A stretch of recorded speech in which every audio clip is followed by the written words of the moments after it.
துருக்கியின் கிழக்கு பகுதியில் உணரப்பட்ட நிலநடுக்கத்தினால் சுமார் 1000 பேர் வரையில் உயிரிழந்திருக்கலாம் என ஊகிக்கப்படுவதாக துருக்கி புவியியல் ஆய்வு மையத்தை மேற்கோள் காட்டி சர்வதேச தகவல்கள் தெரிவிக்கின்றன. 7.2 ரிக்டர் அளவில் இந்த நிலநடுக்கம் பதிவாகியுள்ளதாக தெரிவிக்கப்படுகிறது. நிலநடுக்கத்தின் போது காயங்களுக்குள்ளானோர் வைத்தியசாலையில் அனுமதிக்கப்பட்டுள்ளனர். நிலநடுக்கம் ஏற்பட்டு சொற்ப வேளையில் துருக்கியின் பல பாகங்களிலும் உள்ள கட்டடங்கள் பாரிய சேதத்துக்கு உள்ளாகியுள்ளதாக ராய்ட்டர்ஸ் செய்தி வெளியிட்டுள்ளது. துருக்கியின் வான் மாகாணத்தில் 10 பாரிய கட்டடங்கள் சேதமடைந்துள்ளதாகவும் அதனை அண்மித்த ஏசிஸ் பகுதியில் 20 தொடக்க 30 கட்டடங்கள் சேதத்துக்கு உள்ளாகியுள்ளதாகவும் பிபிசி செய்தி வெளியிட்டுள்ளது. மீட்புக் குழுவினர் கட்டட இடிபாடுகளுக்குள் சிக்குண்டவர்களை மீட்கும் நடவடிக்கைகளில் தீவிரமாக ஈடுபட்டு வருகின்றனர். பாதைகளில் பயணித்துக் கொண்டிருந்த மற்றும் நிறுத்தி வைக்கப்பட்டிருந்த வாகனங்கள் சிலவற்றுக்கும் சேதம் ஏற்பட்டுள்ளது. வானகரில் தொலைத்தொடர்புகள் துண்டிக்கப்பட்டுள்ளதுடன் மின்தடையும் ஏற்பட்டுள்ளது. துருக்கி மற்றும் ஈரான் எல்லையோர நகரம் எல்லையினோவோ நகரம் அமைந்துள்ளது. 1999 ஆண்டு துருக்கியில் ஏற்பட்ட நிலநடுக்கத்தில் சுமார் 20,000 பேர் உயிரிழந்தமை குறிப்பிடத்தக்கது.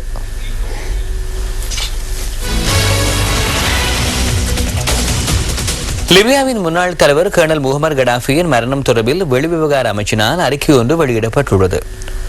கடாஃபியின் கொலை தொடர்பான இலங்கை அரசாங்கத்தின் நிலைப்பாடு இந்த அறிக்கையில் உள்ளடக்கப்பட்டுள்ளது. முகமது கடாஃபியின் கொலை தொடர்பான விடயங்கள் குறித்து தெளிவுபடுத்தப்பட வேண்டும் என்பதே அரசாங்கத்தின் நிலைப்பாடு என இந்த அறிக்கையில் சுட்டிக்காட்டப்பட்டுள்ளது.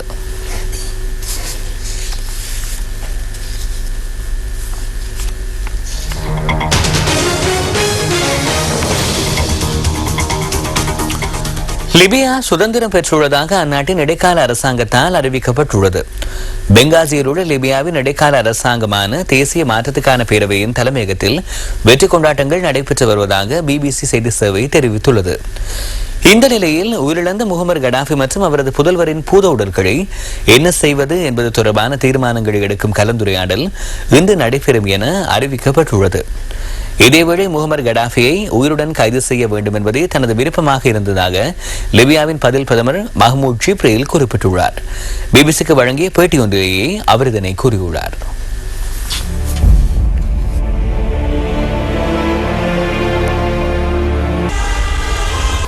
முகமது கடாஃபி வசமிருந்த சர்ட்டை கைப்பற்றி தமது இலக்கை அடைந்த லிபிய கிளர்ச்சியாளர்கள் தமது சொந்த இடங்களுக்கு திரும்பி வருகின்றனர்.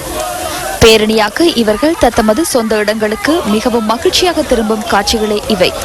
லிபியாவின் பல்வேறு நகரங்களிலும் மக்கள் மகிழ்ச்சி களிப்பில் பாடல்களை பாடிக்கொண்டும் நாட்டின் கொடியை ஏந்தி பெண்கள் சிறுவர்கள் என்ற வேறுபாடின்றி ஆரவார கொண்டாட்டங்களில் ஈடுபட்டுள்ளனர். முகமது கடாஃபியின் மரணத்தினை தொடர்ந்து லிபியாவின் பல நகரங்கள் விழா கோலம் பூண்டுள்ளன. கொடுங்கோல் ஆட்சியாளர் ஒருவரிடமிருந்து சுதந்திரம் பெற்றுவிட்டதாக ஆரவார கொண்டாட்டங்களில் ஈடுபட்ட மக்கள் தெரிவிக்கின்றனர்.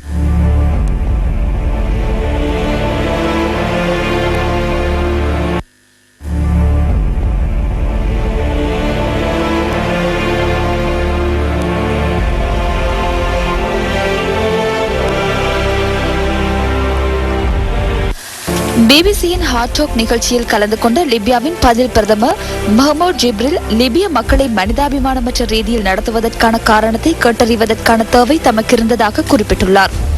கர்னல் முகமது கடாஃபியின் மரணம் தொடர்பில் முழுமையான விசாரணை மேற்கொள்ளப்பட வேண்டும் என ஐக்கிய நாடுகள் வலியுறுத்துவதாகவும் குறித்த போட்டியில் தெரிவித்துள்ளார். நாட்டின் சுதந்திர பிரகடனத்தை இன்று அறிவிக்க உள்ள நிலையிலேயே அவர் இவ்வாறான கருத்துக்களை பிபிசிக்கு வழங்கியுள்ளார். வெளிப்படையானதும் உண்மைத்தன்மையுடையதுமான விசாரணை ஒன்றினை மேற்கொள்வதற்கு ஐக்கிய நாடுகளின் மனித உரிமைகளுக்கான உயர்ஸ்தானிகர் நவநீதம் பிள்ளை அழைப்பு விடுத்துள்ளார். லிபிய முன்னாள் தலைவர் கடாஃபி உயிருடன் பிடிக்கப்பட்டு பின்னர் உயிரிழந்த காட்சி பல்வேறுபட்ட ஊடகங்களில் காணக்கூடியதாக உள்ளது. எனினும் சர்ட்டில் இடம்பெற்ற சரமாரியான தாக்குதல்களில் சிக்கொண்டே கடாஃபி உயிரிழந்துள்ளார் என அதிகாரிகள் குறிப்பிடுகின்றனர். கடாஃபியின் இறுதி தருணம் குறித்து லிபிய மக்களில் சிலர் வருத்தமடைந்தாலும் ஏகாதிபத்தியவாதம் நிறைவுக்கு வந்ததை கொண்டாடுவதிலும் அவர்கள் பின்னிற்கவில்லை என பிபிசி செய்தி வெளியிட்டுள்ளது. இதேவேளை பதுங்குக்குழி ஒன்றினுள் கடாஃபி மறைந்திருந்ததாக தேசிய மாற்றத்துக்கான பேரவையின் கட்டளை தளபதி ஒம்ரன் அல் அவீப் கூறியுள்ளார். கடாஃபி இறக்கும் நிலையில் தான் பார்க்கவில்லை என தெரிவித்த ஒம்ரன் அல் அவீப் அவர் மீது துப்பாக்கி பிரயோகம் மேற்கொள்ள வேண்டாம் என தமது ஆதரவாளர்களுக்கு குறிப்பிட்டதாக தெரிவித்துள்ளார். அவரை உயிருடன் மீட்பதற்கான தனது முயற்சி தோல்வியடைந்த அடைந்ததாகவும் அவர் பிபிசிக்கு கூறியுள்ளார். உயிரிழந்த கடாஃபி மற்றும் அவரது புதல்வர் ஆகியோரின் இறுதி கிரியைகள் தொடர்பான தகவல்கள் எதுவும் இதுவரை உறுதிப்படுத்தப்படவில்லை. கடாஃபியின் நல்லடக்கம் ரகசியமான முறையில் மேற்கொள்ள வேண்டும் என தேசிய மாற்றுப் பேரவை குறிப்பிடுகின்றது. கடாஃபியிடமிருந்து முதலில் கைப்பற்றப்பட்ட கிழக்கு நகரான பெங்காசியிலேயே லிபியாவின் உத்தியோகபூர்வ சுதந்திர பிரகடனம் இடம்பெற உள்ளதாக சர்வதேச தகவல்கள் தெரிவிக்கின்றன. லிபியாவில் எதிர்வரும் ஜூன் மாதம் அளவில் தேர்தல் நடைபெறும் என அந்நாட்டின் பதில் பிரதமர் மஹ்மூத் ஜிப்ரில் குறிப்பிட்டுள்ளார்.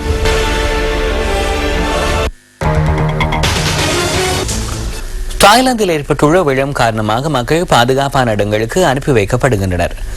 உயர்கல்வி நடவடிக்கைகளுக்காக தாய்லாந்து சென்றிருந்த இலங்கையை சேர்ந்த பல்கலைக்கழக மாணவர்கள் குழு வந்து இன்றைய தினம் மீண்டும் நாட்டை வந்தடைந்தது. தாய்லாந்தில் ஏற்பட்டுள்ள வெள்ளம் காரணமாக இதுவரையில் 342 பேர் உயிரிழந்துள்ளதாகவும் வெள்ளத்தினால் பாதிக்கப்பட்ட சுமார் 3000 பேர் பாங்காக் விமான நிலையத்தில் தங்கியிருப்பதாகவும் தெரிவிக்கப்படுகிறது. கடந்த சில நாட்களாக தாய்லாந்தில் பெய்து வரும் கடும் மழை காரணமாக சில பகுதிகளில் வெள்ளப்பெருக்கு ஏற்பட்டுள்ளதுடன் மேலும் சில பகுதிகள் நீரில் மூழ்கும் அபாயம் ஏற்பட்டுள்ளதாக அந்நாட்டு தகவல்கள் குறிப்பிடுகின்றன.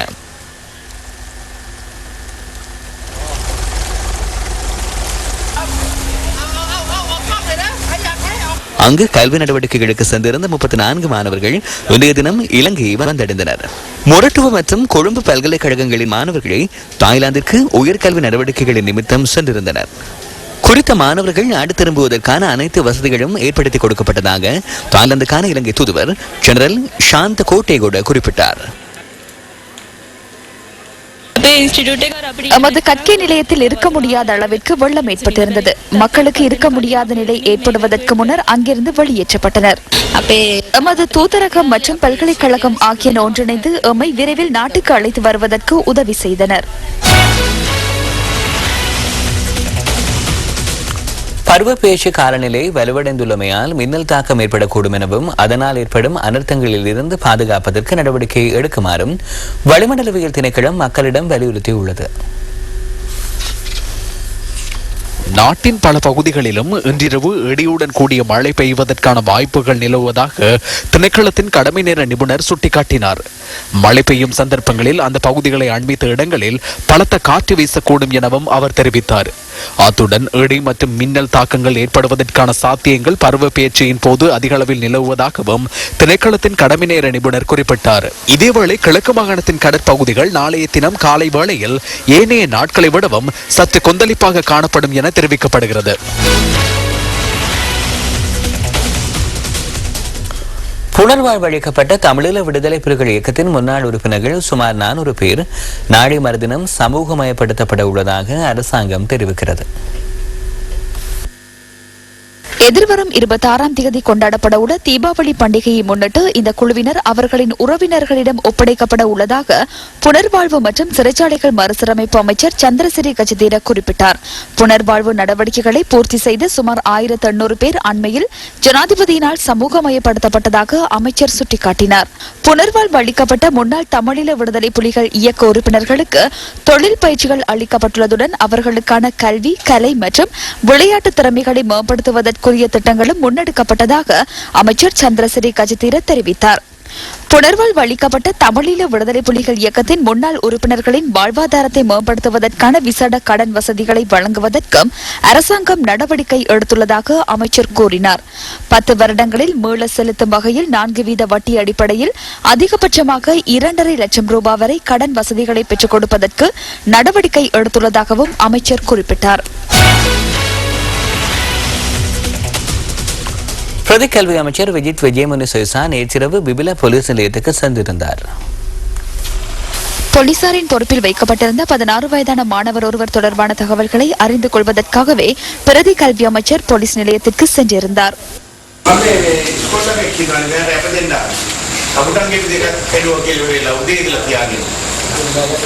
இங்கு பாடசாலை மாணவர் ஒருவர் தடுத்து வைக்கப்பட்டுள்ளார்.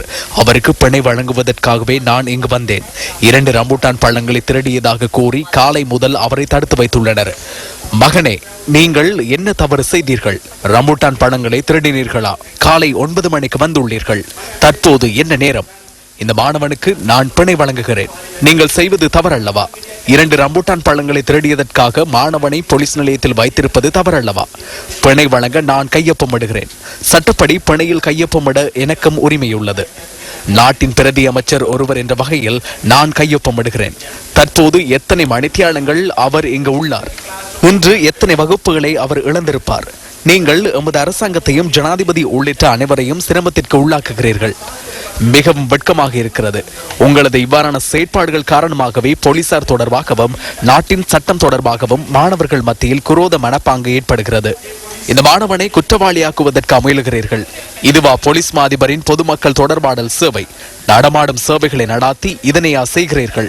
வேறொரு அமைச்சர் கூறியிருந்தால் இதனை விட விரைவாக செயற்பட்டிருப்பீர்கள். நானும் அந்த காலத்தில் மாமரங்களுக்கு கல் எறிந்துள்ளேன். அவ்வாறு என்றால் நான் இன்று அமைச்சராக அல்ல, சிறையிலேயே இருந்திருப்பேன்.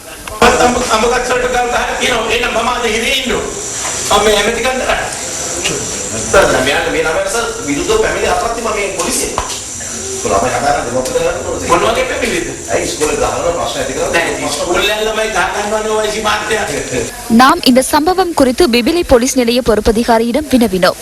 குறித்த மாணவன் 2000 ரூபாய் பெறுமதியான ரம்புட்டான் பழங்களை திருடியுள்ளதாக போலீஸ் நிலையத்திற்கு முறைப்பாடு கிடைத்துள்ளதாக அவர் குறிப்பிட்டார். பின்னர் அவரது தாய் அவருக்கு பிணை வழங்கி மாணவனை அழைத்துச் சென்றதாகவும் பிபிலி போலீஸ் நிலைய பொறுப்பதி